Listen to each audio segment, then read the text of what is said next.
18 বছর বয়সী নাজহার সাথে বিয়ে হল আজ 34 বছর বয়সী তৌসিরের সাথে। নাজহার পরিবার নিজেদের মান সম্মান রক্ষার্থে নাজহাকে তুলে দিল তৌসিরের হাতে। দানবের হাতে না মানুষের হাতে দিচ্ছে মেয়ে, তারা সেটি একটিবারও ভেবে দেখল না। মূলত নাজহার 10 নাম্বার চাচা নোমান তালুকদারের পছন্দ ছিল এই শিকদার বাড়ির শায়েক শিকদার, অর্থাৎ নাজহার দাদার শ্বশুরের মেয়ে সাফাকে। আর নোমান সাহেব 3খানা বছর ধরে অসম্ভব সাধ্য করে দুই পরিবারকে মানাতে পেরেছেন। দুই পরিবার মেনে নিলেও শিকদার পরিবারের একখানা আবদারও ছিল বটে। তালুকদাররা তো আবদারের কথা শুনেই ভয় পেয়ে গিয়েছিলেন, না জানি কার কলিজা বা মগজ চেয়ে বসে, এরা তো মানুষ বটে, তবে ভেতরে পশুর চেয়েও নিকৃষ্ট সত্তা লুকিয়ে আছে। তবে শিকদাররা এবার খারাপ কিছু আবদার করেনি, তারা আবদার করেছিল একজন মেয়ে। সে তালুকদারদের যে কারো হোক, তবে মেয়ের বদলে যেন মেয়ে তারা পায়। নাজহার বাড়ির মেয়ে তো অনেক আছেন, ওর ফুফু 3জন এখনও কুমারী। তবে বোনদের মধ্যে ও বর্তমানে বড়, ওর বড় চাচাতো 4 বোনের বিয়ে হয়ে গেছে। আর শিকদাররা নিজেদের ছেলের জন্য পাত্রী চেয়েছিলেন, ভাইদের জন্য নয়, তাই নাজহার বাপচাচারা নাজহাকেই সঁপে দিয়েছেন। মনে করবেন না, উনারা শুধু ওর চাচার পছন্দের জন্য বিয়ে দিয়েছেন, এতে জমিজমার হিসেবটাও বেশ আছে। রাজনীতিতে নিজেদের হাত পাকাপোক্ত করতেই এই আত্মীয়তা। নাজহা এটা ঠিক বুঝতে পারছে না, বুঝতে গিয়ে বারংবার বড্ডি কষ্ট হচ্ছে যে ফ্যাস ফ্যাস করে ওর এক চাচার শরীর খণ্ডবিখণ্ড করেছিল, তার দাদা কিভাবে সেই লোকের হাতে নাজহাকে তুলে দিলেন, কিন্তু নাজহা বর্তমানে নিরুপায়, উত্তরও পাবে না। জীবনে বাপচাচার কথার উপর কথা বলেনি, কিন্তু বিয়ের সময় মিনতি করে বলেছিল, আর যার সাথেই বিয়ে দাও, তাও এই পরিবারে দিও না, ওর 15 জন চাচার মধ্যে কেউ তার কথা শুনেনি। সবাই বলেছেন, এটাই তোর নিয়তি, 15 জন চাচা শুনে আবার হট্টহাসিতে ফেটে পড়বেন না। আসলে নাজহার দাদা আবার বেশ শৌখিন মানুষ, তাই তো বিয়ে করেছেন 4খানা। আল্লাহর হুকুম বলে বলে সন্তান এনেছেন 20-21 জনেরও বেশি। আগের আমলের মানুষ বলে কথা। এর মধ্যে কয়েকজন বেনালেই মারা গেছেন, কাউকে কুপানো হয়েছে, কাউকে আবার জীবন্ত কবর দেওয়া হয়েছে। আচ্ছা যাই হোক, এখন বর্তমানে আসি। নাজহাকে বাসর ঘরে ফুল সাজানো বিছানায় বসিয়ে দিয়ে গেছেন এই বাড়ির মহিলারা। কত কিছু হেনতেন এনসেন বলে গেছেন, নাজহার এসব এক কান দিয়ে ঢুকেছে, অন্য কান দিয়ে চলে গেছে। এসবে ও ভুরুক্ষেপ করেনি। সবাই ওকে লাল শাড়ি পরিয়ে লাল বু বানিয়ে দিয়েছেন, কিন্তু নাজহা এসব খুলে ধবধবে সাদা সেলোয়ার কামিজ পরে নিয়েছে। বউ হওয়ার শখ নেই ওর। তাও আবার নিজের চাচার খুনির জন্য বু সাজার। নাজহার পুরো নাম নরিন সিদ্দিয়া নাজহা। নাজহা কাপড় বদলিয়ে রুমের বেলকনিতে ধীরে ধীরে এসে দাঁড়ায়। বেলকনিতে সাদা পাতলা পর্দা ফেলা, এ পর্দাগুলো আবার আলতো বাতাসে দুলছে। নাজহা অবাক নয়নে তাকিয়ে হালকা পায়ে বেলকনির রেলিং-এর দিকে এগিয়ে নিচের দিকে তাকায়। নিচে তাকানোর সঙ্গে সঙ্গে একটা বিশ্রী গলা শুনতে পায়, উই রাজনীতির চিনস না কোনো ল্যাওরা, আর করতে আসিস রাজনীতির নামে সাওয়া হালা মাগা। এত বিশ্রী কণ্ঠে শুনে নাজহার বুঝতে বাকি থাকে না, এটাই তার বর তৌসির শিকদার। কারণ এমন বিশ্রী গালি ওর পক্ষেই সম্ভব। একবার কিসের ভাষণ দিতে গিয়ে তৌসির চিল্লাপাল্লা থামাতে মাইকেই বলে উঠেছিল, এইখা নকির পোলারা মুখ বন্ধ কর, নয়তো বোম দিয়া সবগুলারে উড়াইয়া দিমু। আর এইটি নাজহা ভালোভাবেই শুনেছিল। ভাবা যায় কতবড় গালিবাজ। বক্তব্য দিতে গিয়েও গালি। নাজহা নিচে ভালোভাবে তাকিয়ে দেখে তৌসির একটা চেয়ারে বসে আছে, পরনে সাদা পাঞ্জাবি আর কালো আর সাদার চেকের লুঙ্গি, হাতে একটা লোহার বড় দা, আর ওর সামনে হাঁটু গেড়ে মাথা নিচু করে হাত পা বাঁধা অবস্থায় বসে আছে একটা যুবক। তৌসির কথাটি বলেই নিজের হাতে থাকা দা দিয়ে দাঁত কিরমির করে সেই যুবকের গর্দানে ছেদ মারে। কিন্তু পুরো গর্দানটা লুটিয়ে পড়ে না, মাটিতে দা ভোঁতা হওয়ায় অর্ধেক কেটে গিয়ে ঝুলে থাকে। এটা দেখে নাজহার হাত পা তিরতির করে কাঁপতে শুরু করে। কিন্তু ও ভয় না পেয়ে এক দৃষ্টিতে তাকিয়ে থাকে। এগুলো ও প্রথম দেখছে না। এর চেয়ে মারাত্মক দৃশ্য দেখে বড় হয়েছে। যুবকটি মাটিতে লুটিয়ে চিৎকার করতে থাকে, ছটফট করতে থাকে। তৌসির কিছু সময় হাতের দাঁড় দিকে তাকিয়ে তা দূরে ছুঁড়ে মেরে আশেপাশে দাঁড়িয়ে থাকা নিজের পালোয়ানদের দিকে তাকিয়ে নাকমুখ কুচকে বলে, সাওয়ার দা দিয়ে একটা গর্দানও নামাইতে পারলাম না, এই বাল চাল সরা এন তাইকা গু। এ বলে নিজের লুঙ্গির নিচের অংশ এক হাতে লুঙ্গির এক কোণ, আরেক হাতে অন্য কোণ ধরে সামনের দিকে একটু তুলে ধরে কোমরে গুজতে গুজতে উঠে দাঁড়িয়ে সেই যুবকের অর্ধমৃত দেহের কাছে যায়। তারপর ওর সামনে বসে নিজের 2 হাতে দিয়ে মাথা চেপে ধরে ওর দর থেকে মাথা আলাদা করে দেয়। প্রাণকে মুক্তি দেয়। মাথা আলাদা করে দিয়ে উঠে দাঁড়িয়ে নিজের রক্তাক্ত ডান হাত আর বাম হাতের দিকে তাকিয়ে বলে, নে, এই মাগির পোলা রে নিয়া গাঙ্গে ভাসাই দে। রাজনীতির নামে সাওয়াগিরি করে হালা জানোয়ার। এই অর্ডার দিয়েই তৌসির বাড়ির ভেতর চলে আসতে থাকে। তৌসিরকে বাড়ির ভেতর আসতে দেখে নাজহার ভেতরে হাতুড়ি দিয়ে কংক্রিটের ভাঙন শুরু হয়, কারণ এখন এই লোক রুমে আসবে, আর নাজহা ওর সামনাসামনি হতে চায় না। ভয় পায় ওকে। তৌসির রুমে আসে, নিজের পুরো রুমকে এভাবে ফুলে সাজানো দেখে খানিকটা অবাক হয়। চারদিকে ফুলের গন্ধে মৌ মৌ করছে। তৌসির নিজের পরনে থাকা সাদা পাঞ্জাবিটা খুলতে খুলতে রুমের মধ্যখানে এসে দাঁড়ায়। দাঁড়িয়ে চারদিকে চোখ বুলাতে শুরু করে, নতুন বু খুঁজছে আর কি। কিন্তু ওর বু তো নেই এখানে। তৌসির পাঞ্জাবিটা বিছানায় ছুঁড়ে মারতে মারতে আপনমনেই বলে, কি রে, কই গেল তালুকদারের মাইয়া ওইডি? তৌসির সন্দেহ নিয়ে বেলকনিতে এসে দাঁড়ায়। আর তখনই কাঙ্ক্ষিত মানুষটিকে দেখতে পায়। নাজহা দাঁড়িয়ে আছে ওর দিকে তাকিয়ে। সাদা ধবধবে একটা থ্রিপিস পরা, ফর্সা চেহারা, সুন্দর মুখের গঠন, নাকমুখ চুরির মতো ধারালো। তবে এগুলোতে তৌসিরের কিছু যায় আসে না। বহুত সুন্দরী নারীর শরীর কেনাবেচা করে অভ্যস্ত তৌসির। কিন্তু তৌসির খানিকটা আটকে যায়। আর কিসে? নাজহার চুলগুলো খোপা করা, তবে কিছু চুল বেরিয়ে আসছে। চুলগুলো একদম কালো নয়, বাদামি রঙের, তার উপর আবার কোকড়ানো। এর মধ্যে নাজহার চোখের মণিগুলো সাধারণ নয়, বেশ অদ্ভুত। কেমন অদ্ভুত? ওর চোখের মণি গভীর সবুজাব, মাঝখানে কিছুটা ধূসর নীলের ছোঁয়া আছে। মণির চারপাশে হালকা বাদামি রিং, আর এর মধ্যে চাঁদের আলো পড়ায় চোখের মধ্যে হালকা সোনালি আভা দেখা যাচ্ছে। মণির চারপাশে সাদা অংশ পরিষ্কার, চোখের পাপড়িগুলো লম্বা ও ঘন। তৌসির অনেক সুন্দরী দেখেছে বটে, তবে এমন সৌন্দর্য, চারপাশে আলাদা আভায় ভরা এই সৌন্দর্য প্রথম দেখল। তার উপর আবার নিজের বু রূপেই। কিন্তু কথাটা হলো, ও যতই সুন্দর হোক, ও তো শত্রু বাড়ির মেয়ে। তৌসির ওকে চোখ দিয়ে উল্টেপাল্টে দেখতে থাকে। এটা দেখে নাজহা নিজের হাত কচলাতে থাকে। মনে মনে ঠিক করেছে, তৌসির যদি কিছু করতে আসে, তাহলে পাশে রাখা টেবিলের কাচের জগ আর গ্লাস দিয়ে তাকে মেরে ফেলবে। মানে নিজেকে সান্ত্বনা দিচ্ছে ওই, আর কি। তৌসির নিজের লুঙ্গির নিচের অংশ একটু তুলে হাতে নিয়ে নাজহার দিকে এগিয়ে আসতে আসতে বলে, কি এই, তুমি সত্যিই তো ছিদ্দিকের মাইয়া? তৌসিরের এই কথা শুনে নাজহা ভড়কে যায়। কি প্রশ্ন এটি? নাজহা থতমত খেয়ে বলে, হো হ্যাঁ, কেন? কোনো সন্দেহ? তৌসির নাজহার দিকে চোখ ঘুরিয়ে ঘুরিয়ে তাকিয়ে বলে, হ্যাঁ, সন্দেহ তো বটেই। কারণ তোমার বাপ তো কাইল্লা, তাইলে তুমি ধলা কেমনে? নাজহা তৌসিরের কথা শুনে তিক্ত সুরে বলে, আমার আব্বা কালো নয়, শ্যামলা গু। তৌসির ব্যাঙের মতো হাসি দিয়ে বলে, ওই শ্যামলা আর কাইল্লা হইলি একগি। নাজহার দিকে কিছুক্ষণ তাকিয়ে বুক ভরে শ্বাস ফেলে বলে, সবই দয়ালের খেলা, বুঝলা? নয়তো আমার মতো কাইল্লার কপালে তোমার মতো রূপচড়া রূপরানী ঝুলা, বেশ ভাগ্যের ব্যাপার। নাজহা তৌসিরের দিকে এক পলক তাকিয়ে ফিসফিসিয়ে বলে, আপনি কালো হলে কালোরা তাহলে কি? আর একমতে ঠিকই আছে, আপনি কালো না হলেও আপনার অন্তর ঠিকই কালো। তৌসির নাজহার কথা শুনে ভ্রু কুঁচকে বলে, আমার অন্তর কালা ওইডা তুমি কেমনে জানলা? কেন, একটু আগেই তো দেখলাম নিকৃষ্টভাবে খুন করতে। আপনার অন্তর ভালো হলে ওভাবে খুন করতেন? নাজহার কথা শুনে তৌসির হাসি দিয়ে বলে, এখনও বয়সে অনেক ছোট তুমি। তাই এসব যা দেখছ ভুলে যাও, আর গিয়ে চুপচাপ ঘুমাইয়া পড়ো। নাজহা তৌসিরের কথায় থমকে যায়, বেশ লজ্জায় পড়ে যায়। ওকে এই কথা বলা মানে ওর বুঝকে অপমান করা এক প্রকার। নাজহা নিজের কালচে সবুজ চোখের অবুজ চাহনি নিয়ে তাকায়, আবার চোখ তুলে তৌসিরের দিকে। এই তাকানোতে খানিকটা থমকে যায় তৌসির। মনে মনে প্রশ্ন জাগে, তালুকদাররা ভিন্ন দেশি কাউরে আবার ওর বউ বানাইয়া দিল না তো? কারণ এই মেয়েটারে দেখতে ইংলিশ ইংলিশ লাগতেছে। তৌসির নাজহাকে আবারও প্রশ্ন করে, তুমি সত্যিই তো তালুকদারের মাইজা? নাজহা তৌসিরের কথায় বেশ বিরক্তি নিয়ে বলে, হ্যাঁ। কেন একই প্রশ্ন বারবার করছেন? তৌসির হালকা দাঁত চেপে বলে, তোমার বাপ চাচা সবগুলাই তো গাদ্দারের ধরা, তাই মনে হইল নিজের সম্পদ না দিয়া অন্য কারো সম্পদ ঝুলাইল না তো আমার গলায়। নাজহা আর চুপ থাকতে পারে না। এইসব কথায় নাজহা বলতে না চাইলেও বলে ফেলে, আমার বাপ চাচাকে অসম্মান করে কথা বলবেন না। নাজহার এই কথা শুনে তৌসির তাচ্ছিলের সুরে হেসে উঠে বলে, তোমার বাপ চাচা সবগুলা খানুকির ধরা, ওগো কোনো সম্মান নাই। সাওয়াগুলা সবগুলাই বেইজ্জত। এমন বিশ্রী গালি শুনে নাজহার শরীরে রাগে জ্বলতে শুরু করে।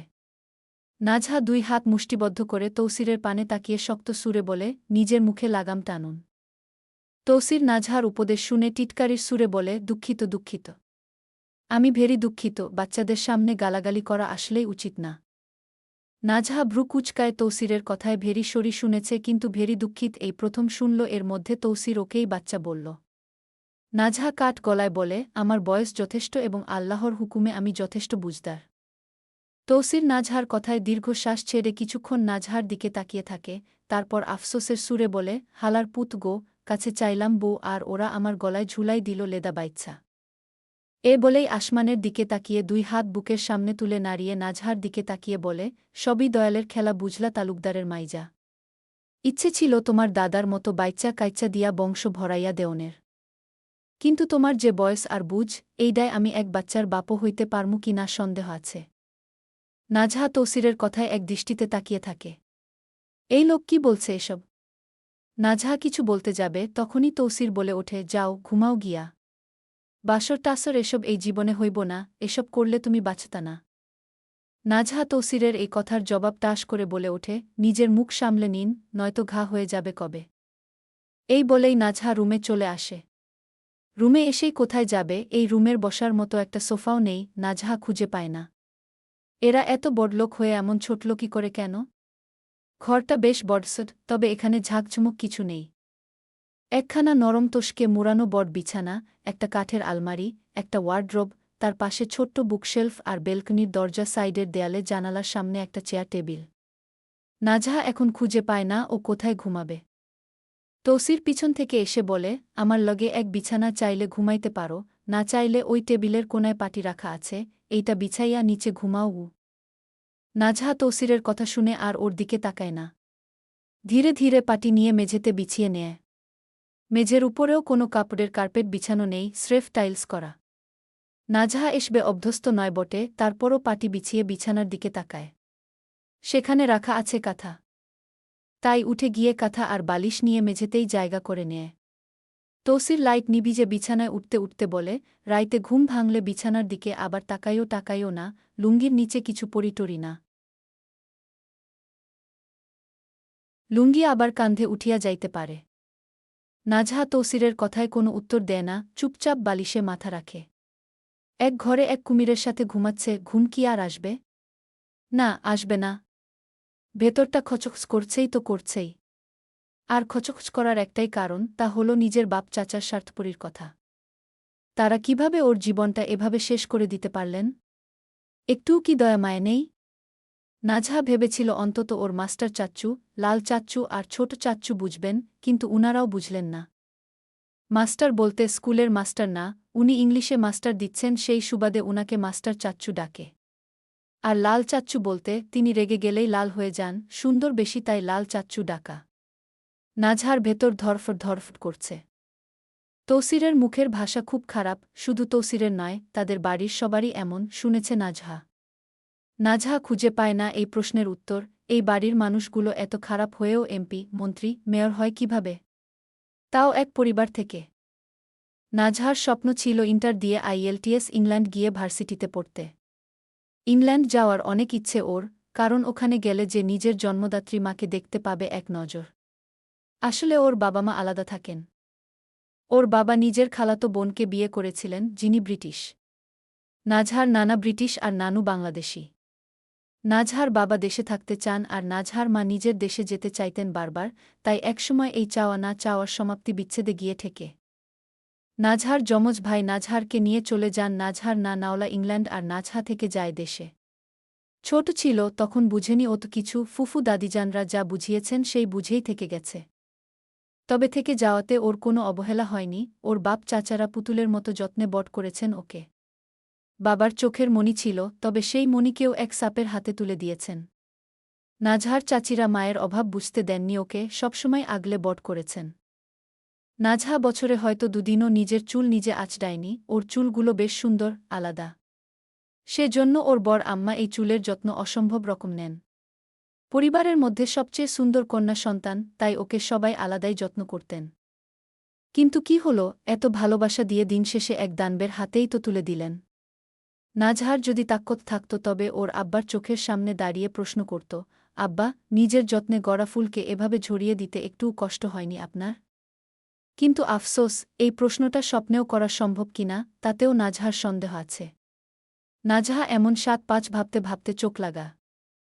কিছু সময় পর রাত এখন 2টোর কাছাকাছি। তৌসির ওয়াশরুমে যাবে, ঘুম ভেঙে যায়। ঘুম ঘুম চোখে উঠে বসে বিছানা থেকে লুঙ্গি ঠিক করে নামতে নামতে ফিসফিসিয়ে বলে, সাওয়ার এক যন্ত্রণার লাইগা ঘুমাইতেও পারি না এ বলেই উঠে ওয়াশরুমের দিকে যাবে, তখনই নরম কিছু একটার উপর পা পড়ে তৌসিরের সাথে সাথে মট করে একটা শব্দ হয়, একই সাথে নাজহা চিৎকার করে উঠে। তৌসির নাজহার টাকনুর উপর অজান্তেই পা রেখে দিয়েছিল, ঘুমের তালে ভুলে গিয়েছিল যে ওর রুমে এখন নাজহা আছে, তাও মেঝেতে শুয়ে। নাজহা চিৎকার করে উঠে বসে। ঘুমের মধ্যে পায়ে ব্যথা পেয়ে নাজহা থতমত খেয়ে উঠে আর চট পাওয়া চিৎকার করে উঠে। তৌসির ছিটকে সরে গিয়ে জিভে কামড় দিয়ে বলে, হায় রে, ডাকাতি করে ফেলছি রে, তালুকদারের মাইয়ার ঠ্যাং মনে হয় শেষ রে কি। এ বলে তাড়াতাড়ি গিয়ে রুমের লাইট অন করে তাড়াতাড়ি নাজহার কাছে এসে বসে। নাজহা আর চিৎকার করে না হুঁশে থাকলে এমন সামান্য ব্যথায় চিৎকার করত না, কিন্তু ঘুমের মধ্যে ছিল তাই করেছে। অল্প ব্যথায় ন্যাকামি করার মেয়ে সিদ্দিয়া নয় বটে। নাজহা নিজের পায়ের দিকে তাকিয়ে নাকমুখ কুঁচকে ব্যথা সহ্য করে নেয়। তবে মনে মনে ভেবেই নেয়, এই লোক বিয়ের দিন রাতেই ল্যাংড়া করে দিয়েছে, না জানি এ জীবন না কবে নিয়ে নিবে। তৌসির এক ঝলক নাজহার পায়ের দিকে তাকিয়ে তাড়াতাড়ি ওয়্যারড্রোবের উপর থেকে বাম নিয়ে এসে নাজহার সামনে বসে হাত বাড়িয়ে নাজহার পায়ে হাত দিতে যায়, কিন্তু নাজহা পা সরিয়ে নিয়ে বলে, থাক থাক থাক, আমি লাগিয়ে নিচ্ছি। নাজহাকে থাক থাক করতে দেখে তৌসির বিঘ্ন স্বরে বলে, তোমার পা সালামি নেওয়ার লাইগা ধরছি না, তাই থাক থাক, মারাইও না আগে। নাজহা কথাখানি শুনে খানিকটা রেগেই তৌসিরের হাত থেকে চিলের মতো টান দিয়ে বামটা নিয়ে বলে, আমি লাগিয়ে নিচ্ছি। এ বলে নাজহা বামের মুখ খোলে, অল্প একটু নিজের বা পায়ের টাকনুতে লাগিয়ে দেয়। তৌসিরের এটা মোটেই সহ্য হয় না। তৌসির হাত বাড়িয়ে নাজহার পায়ে বার কয়েক হাত বুলিয়ে নাজহার গোড়ালি ধরে শক্ত করে টান দিয়ে ধরে, এতে পা যদি মুচকে যায় তবে ঠিক হয়ে যাবে। একে পায়ে তো পেয়েছে ব্যথা, এর মধ্যে তৌসির এভাবে টেনে ধরেছে, তার উপর তৌসির ওকে স্পর্শ করেছে। নাজহা দাঁতে দাঁত চেপে যন্ত্রণা সহ্য করে নিয়ে তৌসিরের হাত থেকে ঝাড়ি মেরে নিজের পা সরিয়ে নিতে নিতে বলে, আর কখনো আমার শরীর স্পর্শ করবেন না, এটা প্রথম, তাই কিছু বললাম না। তৌসির এটা শুনে ঠোঁট হেলিয়ে তাচ্ছিল্য করে বলে, ভাগ্য ভালো বেডি তোর, যে তৌসির শিকদার তোর পা ছুঁইছে। আর এত ফ্যাত ফ্যাত করিস না, আমি তোর জামাই, ছুঁইলে খারাপ কিছু হইত না গো। এ বলেই তৌসির উঠে দাঁড়িয়ে ওয়াশরুমের দিকে চলে যায় আর নাজহা স্তব্ধ হয়ে বসে থাকে। তৌসির ওয়াশরুম থেকে এসে দেখে নাজহা একইভাবে বসে আছে। নাজহাকে বসে থাকতে দেখে তৌসির ওর দিকে চোখ ঘুরিয়ে ঘুরিয়ে তাকিয়ে বিছানায় উঠে বলে, কি হইল? ঘুমাও না কেন? নাজহা এর কোনো উত্তর দেয় না, চুপচাপ বসে রয়। তৌসির এটা দেখে চিত হয়ে শুতে শুতে বলে, সবসময় শুনতাম বিয়ের দিন রাইতে বুড়া লাল শাড়ি পরে, কিন্তু তুমি কাফনের কাপড়ের মতো সাদা কাপড় কেন পরছ?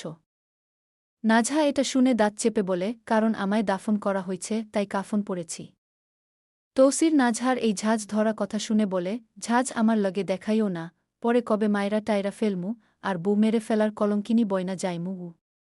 নাজহা তৌসিরের কথায় কোনো উত্তর দেয় না, নিঃশব্দে ধীরে ধীরে উঠে যায়। তৌসির ওর টাকনু যে ভাঙেনি, এটাই অনেক। নাজহা উঠে যায়, উদ্দেশ্য তাহাজ্জুদ পড়া। ও সবসময় ফজরের 1 ঘণ্টা আগে উঠে তাহাজ্জুদ পড়ে, ফজর পড়ে, তেলাওয়াত করে, ইশরাকের নামাজ পড়ে একেবারে জায়নামাজ থেকে ওঠে। নাজহা নিজের ব্যাগ খোলে, মিসওয়াক নিয়ে ওয়াশরুমে চলে যায়। অজু করে বেরিয়ে আসে। নাজহা ভালো করেই জানে এখানে জায়নামাজ পাবে না, কারণ ও যে পাটিতে ঘুমিয়েছে সেটাই নামাজের, তাই চুপচাপ ব্যাগ থেকে নামাজের হিজাব বের করে পাটিতে বসে কাঁথা সরিয়ে নামাজে। তখনই মনে হয় একটা গুরুত্বপূর্ণ কথা। ইশরাকের নামাজের সময় কিভাবে দেখবে তা, কারণ একেক দিন একেক সময় থাকে আর নাজহা সূর্য দেখে বুঝে না ওয়াক্ত, তাই ফোনে নামাজের সময়সূচি নামক একটা অ্যাপে সময় দেখে নেয়। কিন্তু এখন তো মোবাইল নেই। নাজহা ধীরে ধীরে উঠে বিছানার পাশে গিয়ে দাঁড়িয়ে তৌসিরের দিকে তাকিয়ে বলে, এরে হুনরানি, এই যে শুনছেন। তৌসির নাজহার ডাক শুনে চোখ না খুলেই বলে, জি হুনরাম, জি শুনছি। নাজহা ইতস্তত বোধ নিয়ে বলে, আপনার ফোনটা দিবেন? আমি টাইম দেখব নামাজের। তৌসির এটা শুনে চোখ খোলে, বালিশের পাশ থেকে একটা ফোন বের করে দেয়। নাজহা ফোন দেখেই আতকে উঠে, ফোনের যে করুণ অবস্থা। এটা দেখেই নাজহার কান্না চলে আসার উপক্রম। স্যামসাং গ্যালাক্সি S8 ফোন, সেই 2017 সালের মডেলে ফোন। এর মধ্যে টাচ ফাটা, ভয়াবহভাবে ফাটাছেঁড়া। মনে হচ্ছে কেউ নিজের যত ক্ষোভ আছে সব ঢেলে দিয়েছে এই ফোনে। এই ফোন কিভাবে তৌসির ইউজ করে নাজহা খুঁজে পায় না। নাজহা বিস্ময়ে ফোনের দিকে তাকিয়ে থাকলে তৌসির বলে, কি হইল? নাও। নাজহা ফোনটি হাতে নিয়ে আমতা আমতা করে বলে, এই ফোনে কি প্লে স্টোর আছে? তৌসির নাজহার প্রশ্নে চোখ মুখ কুঁচকে বলে, ওইডা আবার কোনো বাল? এটা শুনেই নাজহার মেজাজ তিক্ত হয়ে যায়, লোকটা এমনি কেন? সবসময় গালি দেয়। নাজহা তৌসিরের ফোন তৌসিরের পাঁজরের উপর রেখে বলে, থাক, লাগবে না আমার। এ বলেই নামাজে এসে দাঁড়ায়। তৌসির নাজহার এমন অদ্ভুত আচরণ দেখে মোবাইলটা পাশে রাখতে রাখতে বলে, কি এক অদ্ভুত চিজ জুটাইলে দয়াল তুমি আমার কপালে। এ বলেই বা পাশে কাত হয়ে শুয়ে পড়ে। তবে কিছুক্ষণ পর পর চোখ আপনাআপনি খোলে, নাজহার দিকে চলে যায়। এতে বেশ বিরক্ত হয় তৌসির, নিজের চোখের উপর মন শোধায়, তালুকদারের মাইয়া কালা জাদুটাদু করল না তো আবার? তালুকদাররা পড়েছেন আজ অনেক বড় বিপদে, যদিও এই বিপদের সূচনাদাতা উনারাই। আসলে নাজহার বড় দাদির ৪ নম্বর ছেলে, মানে নাজহার ৪ নম্বর চাচার বড় ছেলে ইকরাবের পছন্দ নাজহাকে। নাজহার যখন বয়স ১১, তখনই ও নাজহাকে বিয়ে করার জন্য মরিয়া হয়ে উঠে। পরিবার অবস্থা বেক্তিক দেখে ইকরাবকে সবাই বুঝিয়ে অস্ট্রেলিয়া পাঠিয়ে দেন পড়াশোনার জন্য। ওর নানাবাড়ির মানুষও আছেন ওখানে সেই সুবাদে। তবে কথা দেন, নাজহা ইন্টার শেষ করলেই ওর সঙ্গে ওকে বিয়ে দেবেন। আজ আগস্টের ২ তারিখ। ওর চাচা নোমান আর সাফা বিয়ে এবং নাজহা তৌসিরের বিয়ের ১ তারিখে হয়েছিল। কিন্তু ও জানত শুধু চাচার বিয়ে, তাই সারপ্রাইজ দিতে সবাইকে না জানিয়ে বিয়ের দিন আসতে চেয়েছিল, কিন্তু কিছু ইস্যুর জন্য বিয়ের পরদিন আসে। ওকে হঠাৎ দেখে তালুকদার বাড়ির সবার অবস্থা যায়, কারণ ও নাজহার জন্য পাগল, ওর মরণ হয়ে যাবে সত্যটা জানলে। কিন্তু সত্যটা চাপানোও সম্ভব না। ইকরাবকে বলে দেওয়া হয় সত্যটা। ওর মাস্টার চাচ্চু নাদির এই কথাটি ওকে বলেন, কারণ আর কারও মুখ দিয়ে আসছিল না এই ভয়াবহ বাণী। উনি সাহস নিয়েই বলেন। যেই মুহূর্তে ইকরাবের কর্ণপাত হয়, ইকরাব আসলে নাজহার তৌসির শিকদারের সাথে বিয়ে হয়ে গেছে গু। সেই সময় ইকরাব কিছু মুহূর্ত সবার দিকে একদৃষ্টিতে চোখ বড় করে স্থবির চোখে তাকিয়ে রয়, আর তারপরই জোর শ্বাস টেনে ফ্লোরে লুটিয়ে পড়ে গানশূন্য হয়ে। ওর মন এই ভার আর সহ্য করতে পারেনি, তাই এভাবে লুটিয়ে পড়েছে। দম বন্ধ হয়ে আসছিল, সব মিথ্যা মনে হচ্ছিল। বর্তমানে তালুকদাররা নিজেদের বাড়ির উপরের করিডোরের সোফায় ওকে নিয়ে শুয়েছেন, ওর জ্ঞান ফেরানো হয়। জ্ঞান ফেরতেই ইকরাব লাফ দিয়ে উঠে দাঁড়িয়ে চারদিকে তাকিয়ে নাজহাকে খুঁজতে খুঁজতে বলে, আমার ফুল কোথায়? আমার ফুলকে তোমরা কি করলে? ওকে আমার সামনে আনো। ওকে আমার দেখতে খুব ইচ্ছে হচ্ছে। অনেক বছর ওর চাঁদমুখখানা পরখ করি না গি। এটা শুনে নাজহার বাবা ছিদ্দিক তালুকদার এগিয়ে এসে বলেন, বাবারে, ওর বিয়ে হয়ে গেছে গি। এটা শুনে ঠিকই ইকরাব, কিন্তু বিশ্বাস করে না একটু। তাচ্ছিলের হাসি দিয়ে বলে, কেন মজা করছেন চাচা? আপনার মেয়ে তো আমার স্ত্রী হবে, ওর অন্য কারো সাথে কেন বিয়ে হবে? ওর মোল্লা চাচ্চু নাহিদ সাহেব এসে এগিয়ে বলেন, ইকরাব, এটাই সত্য। সাহেবকে বিয়ে করানোর জন্য এমনটা করতে হয়েছে। মেয়ের বদলে মেয়ে দিতে হয়েছে। এর মধ্যে সামনে নির্বাচন গু। ইকরাব এটা শুনে স্তব্ধ চোখে সবার দিকে তাকিয়ে রয়। ওর ফুল আর ওর নেই, মন বারবার শোধায়, ওহে, তোমার অন্তরের ফুল আজ কারো ঘর ফুল হয়ে গেছে, তুমি শূন্য আজ, তুমি শূন্য উ। ইকরাব পেছনে ঘুরে চিৎকার করে বলে, আমার অন্তরের ফুল যখন অন্য কারো ঘর ফুল হয়ে গেল, তাহলে আমি বেঁচে থেকে কি করব? এ বলে ইকরাব করিডোরের রেলিংয়ের দিকে ছুটে যায়, উদ্দেশ্য লাফ দেওয়া। কিন্তু এর আগেই ওকে ওর চাচা ধরে পিছনে নিয়ে আসেন। ওরা ওকে বোঝান, এমন করিস না, এটাই নিয়তি গু। ইকরাব সবার থেকে নিজেকে ছাড়িয়ে মাটিতে ২ হাঁটু গেড়ে বসে পড়ে। কিছু সময় স্তব্ধ হয়ে বসে আবারও মাটিতে লুটিয়ে মাছের মতো ছটফট করতে শুরু করে। একটা পাখির গায়ে তীর বিঁধলে যেমন সে মাটিতে পড়ে ছটফট করে, ইকরাব নিজের সব বিশ্বাস হারিয়ে এভাবেই ছটফট করতে করতে চিৎকার করে বলে, তোমরা আমায় নিঃস্ব করে দিলে, তোমরা আমার সবটুকু শেষ করে দিলে। তোমরা আমার সবটুকু বিশ্বাস ভেঙে দিলে, আমায় মৃত লাশ বানিয়ে দিলে, কি করে তোমরা এমনটা করতে পারলে আমার ফুলকে? তোমরা তোমরা এ বলেই ইকরাব চিৎকার করে কেঁদে ওঠে। পুরুষরা বুঝি আবার কাঁদে? হ্যাঁ, কাঁদে। এই যে কাঁদছে ইকরাব। নিজের সবটুকু ভরসা হারিয়ে কাঁদছে। কাঁদছে ওর কিশোর বয়সের আবেগ আর যুবক বয়সের ভালোবাসা আজ অন্য কারো। ওর সবটুকু শেষ হয়ে গেছে সব। দম বন্ধ হয়ে আসছে। বর্তমানে প্রতিটি শ্বাসপ্রশ্বাস বিষের মতো তীব্র যন্ত্রণার লাগছে। ইকরাব ওর আব্বার দিকে তাকিয়ে বলে, আব্বা, ওর বিয়ের জন্য লাল শাড়ি যখন কিনলে, তখন তোমার আমার জন্য কাফনের কাপড় কেন কিনলে না? তোমরা মানুষ নয়, তোমরা সবাই রক্তচোষক। তোমরা আমার সব শেষ করে দিয়েছ। ইকরাব চিৎকার করে বুক ফাটিয়ে বলে, ওকে এই মুহূর্তে এনে দাও, নয়তো আমায় জীবন্ত দাফন করে নাও। সবাই স্তব্ধ হয়ে ওর এমন ছটফটানি দেখছেন। ইকরাব চিৎকার করে কেঁদে বলে, আমার অন্তরের ফুলকে কি করে তোমরা অন্যের ঘরের ফুল বানিয়ে দিলে? তোমরা এতটা নিকৃষ্ট কিভাবে হতে পারো? তোমরাই তো কথা দিয়েছিলে যে আমার ফুল শুধু আমার। তাহলে আজ ও অন্য কারো কি করে হয়? আমি ওকে প্রচণ্ড ভালোবাসি। আমি ভীষণ ভালোবাসি। আমি ভীষণ ভালোবাসি। আমার পক্ষে ওকে ছাড়া থাকা সম্ভব নয়। ইকরাব পাগলের মতো বলে, ওর বিয়ে হয়েছে তো কি হয়েছে, তালাক দিয়ে নিয়ে আসো, তারপরও ওকে আমার করে দাও। আমি শুধু আমার ফুলকে চাই, শুধু ওকে চাই। এ বলেই ইকরাব হাঁপাতে থাকে, হাঁচি দিতে থাকে। সাথে সাথে ওর নাক দিয়ে গলগল করে রক্ত ঝরতে শুরু করে। রক্তচাপ বেড়ে যাওয়া, অতিরিক্ত আবেগ, কান্না বা মানসিক চাপের কারণে হঠাৎ করে রক্তচাপ বেড়ে গেলে নাকের ভিতরের রক্তনালীগুলো ফেটে রক্ত বের হয়, আর এমন ইকরাবের সাথেও হল। ইকরাবের বাবা নাহিদ সাহেবকে বলেন এটা দেখে, নাহিয়েদ, যা তাড়াতাড়ি ঘুমের ইনজেকশন লইয়া আয়। নাহিদ তাড়াতাড়ি নিজের রুমের দিকে যান। ইকরাব এটা শুনে তাচ্ছিলের হাসি দিয়ে বলে, ও আব্বা, আমায় চিরতরে ঘুম পাড়িয়ে ফেলো, আমি আর বেঁচে থেকেই কি করব? ইকরাবের বাবা ইকবাল সাহেব ওকে কিছু বলতে যাবেন, তখন আরও রক্ত গড়িয়ে পড়ে। ইকরাব ধোক গিলে বলে, আব্বা, হয়তো আমার বুকে আমার ফুলকে এনে দাও, নয়তো আমায় কাফনে মুড়ায়ও। নাহিদ চাচা ইনজেকশন নিয়ে আসেন। আর সাথে সাথে ৩-৪ জন ইকরাবকে চেপে ধরে ইনজেকশন দিয়ে দেন। ইকরাবের মাথা তিরতির করে ভারী হয়ে আসতে থাকে। ইকরাবের দৃষ্টি ঘোলাটে হয়ে আসে। ইকরাব ঘোলাটে নয়নে সবার দিকে তাকিয়ে বলে, এই ঘুম আর না ভাঙুক, এই ঘুমই চিরন্তন হয়ে রোক। দৃষ্টি লেগে আসবে তখন আবারও বলে ওঠে, যে ফুল আমার হয়নি সে ফুল আর কারো না হোক। এ বলে ইকরাব বুক চেপে ধরে, বুকে প্রচুর ব্যথা করছে। বুক খাবলে ধরেই ইকরাব চোখ বুজে নিদ্রায় ডুব দেয়। ওর এতটা বছরের ভালোবাসা আজ বৃথা। নাজহা দাঁড়িয়ে আছে ড্রেসিং টেবিলের সামনে। এই ড্রেসিং টেবিলটা একটু আগেই ওর দাদার শ্বশুর এনে দিয়েছেন কয়েকজনকে দিয়ে, যাতে ওর অসুবিধা না হয়। এখন বেলা 12টা বাজে। নাজহা গোসল করে নিয়েছে, ওকে তড়িঘড়ি করেই গোসল করানো হয়েছে। একটু পর ওর বাড়ি থেকে টিফিন নিয়ে আসবেন বাপ চাচারা। আর এখন এই বাড়ি থেকে তাদের বাড়ি নিয়ে গিয়েছেন। নাজহা একটা সাদা গোল ড্রেস আর কালো সালোয়ার পরেছে। ভিজে চুল, তাই খোলাই রেখেছে। নাজহাকে চুড়ি পরার জন্য বলা হয়েছে।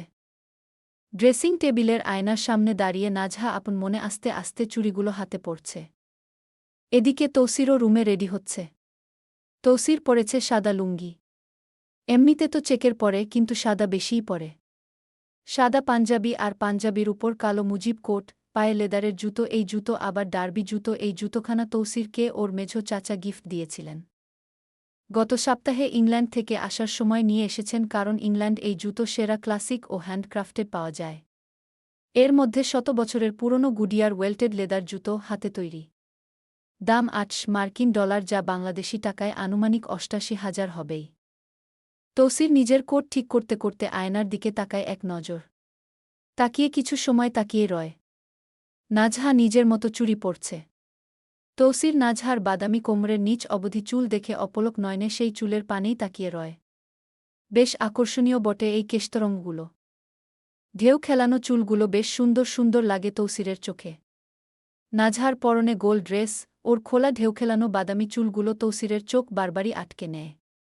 তৌসির মনে মনে বলে ওঠে, ছিদ্দিক তালুকদার কোনো বাল পারুক আর না পারুক, এক চিজ জন্ম দিচ্ছে মারাত্মক, মাইরি। নাজহা চুড়িগুলো হাতে পড়ছে আর মনে মনে বলছে, কতটা দুর্ভাগ্য আমার। আজ আপনার নামের চুড়ির পরা হাতদ্বয় এক দানবের নামে পড়তে হচ্ছে। আপনায় আর আমার পাওয়া হল না মশাই। বাড়ি থেকে বেরিয়ে আসার সময় শুধু আমার চোখ আপনাকেই খুঁজছিল। এতটা পাষাণ কেন আপনি? কেন আমার নজরের বাইরে চলে গেলেন? শেষবারের মতো আমায় দেখা দিলে কি এমন ক্ষতি হতো? কেন দেখা দিবেন? পারবেন না তো অন্য কারো হতে আমায় দেখতে, তাই বোধহয় সরে গিয়েছিলেন। নাজহাকে বিড়বিড় করতে দেখে তৌসির কিছুটা এগিয়ে এসে বলে, কি লো তালুকদারের মাইয়া, কি বিড়বিড়াও? নাজহা দীর্ঘশ্বাস ফেলে মুখ তুলে আয়নায় তাকায়। কিছু মুহূর্ত তাকিয়ে থাকে।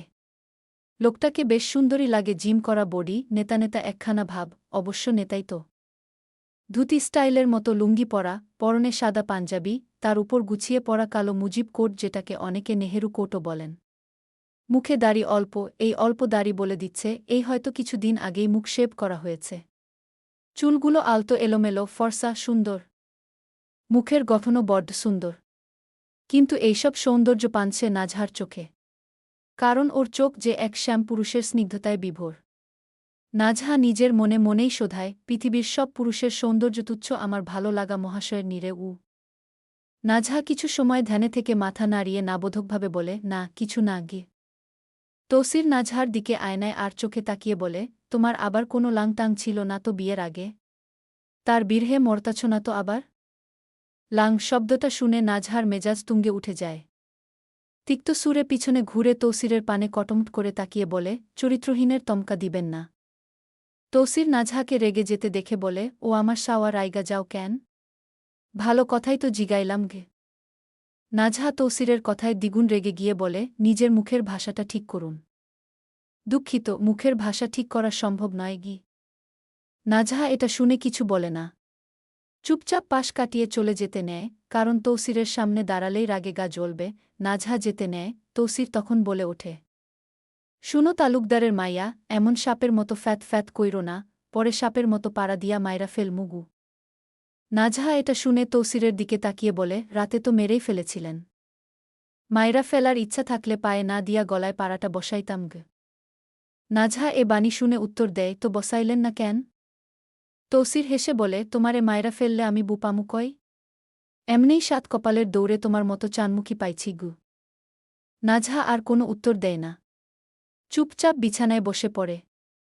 ভেতরটা কুরে কুরে ক্ষয় হয়ে যাচ্ছে কষ্টে। নিজের পেয়েও না পাওয়া তীব্র যন্ত্রণায়। কিছু মুহূর্ত পর তৌসিরের ছোট চাচা নায়েম আর ছোট মামা মিনহাজ বসে আছেন শিকদার মহলের ছাদের এক কোণে সোফায়। নায়েম চাচা মদ গিলছেন এক হাতে, অন্য হাতে সিগারেট টানছেন। উনার মুখোমুখি সোফায় তৌসির বসে আছে, আর পাশেরটায় মিনহাজ মামা বসে আছেন। মিনহাজ মামা একটা সিগারেট তৌসিরের দিকে এগিয়ে দিয়ে বলেন, নে, টান দে গি। তৌসির সিগারেট হাতে নিয়ে অন্যদিকে ছুঁড়ে মারে আর নাকমুখ কুচকে বলে, দূর। তুমি তো জানো এসব বালচাল ছাইপাশ আমি গিলি না। এগুলো গিললে বুকে জ্বালা ধরে যায়, পরে আর কিছু মুখে নিতে পারি না গে। নায়েম চাচা ওর কথা শুনে হেসে বলেন, নেশার ব্যবসা করিস, আর নেশা করিস না তাইলে আসল নেশার স্বাদ পাইবি কেমনে? মিনহাজ মামা বলে ওঠেন, আমি খুইজা পাই না, ও নেশার এই তীব্র স্বাদ কেন নেয় না? তৌসির বিরক্তি নিয়ে বলে, দূর। এইসব খাইলে মাথাটাথা ঠিক থাকে না। তোমরাই গিলো, আমি এগুলোর মধ্যে নাই উ। নায়েম চাচা বলে ওঠেন, আচ্ছা, বাদ দে এগুলা। আগে বু পছন্দ হয়েছে? তৌসির উনার কথায় উত্তর দেয়, হ চাচা। বু তো মারাত্মক পছন্দ হয়েছে, কিন্তু সংসার করবার যোগ্য হইছে না গি। মিনহাজ মামা ওর কথায় ভুরু কুচকে বলেন, কেন? যোগ্য না কেন? তৌসির বিরক্তি সুরে বলে, আরে সংসার কেমনে করমু? ওর বয়স আর আমার বয়স দেখছ? কত ছোট ও। এই জীবনে আর সংসার ওইতো না। আচ্ছা, এইগুলা বাদ। তোমরা কও, তোমরা বিয়া করবা কবে? আমি তো কাম সাইরা নিলাম ঘ। মিনহাজ মামা ঠাস করে টি টেবিলের উপর হাতা থাকা গ্লাস রাখেন। চোখমুখ লাল হয়ে গেছে উনার। অতিরিক্ত সুন্দর বিধায় একটু খেলেই এমন লালনীল হয়ে যান মামা। মিনহাজ মামা আবার মারাত্মক সুন্দর, তবে আজ পর্যন্ত কোনো রমণী উনি পাঠাতে পারেননি। উনি ব্যর্থ উনার অভ্যাসেই। মেয়েদের সাথে কথা বলার স্টাইলটাও জানা নেই।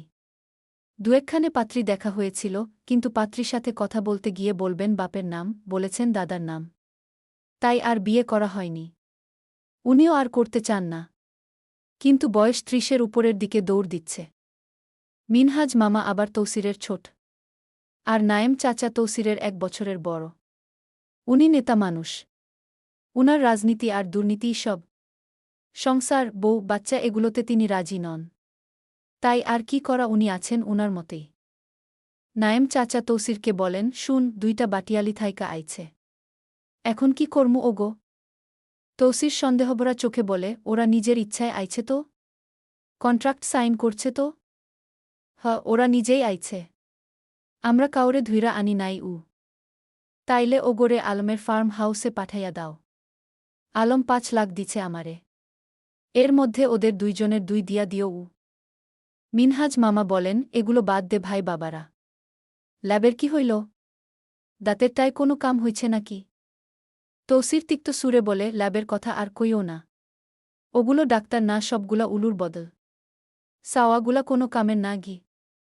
স্নিগ্ধ বিষ। সানজিদা আক্তার মুন্নি। পর্ব ১।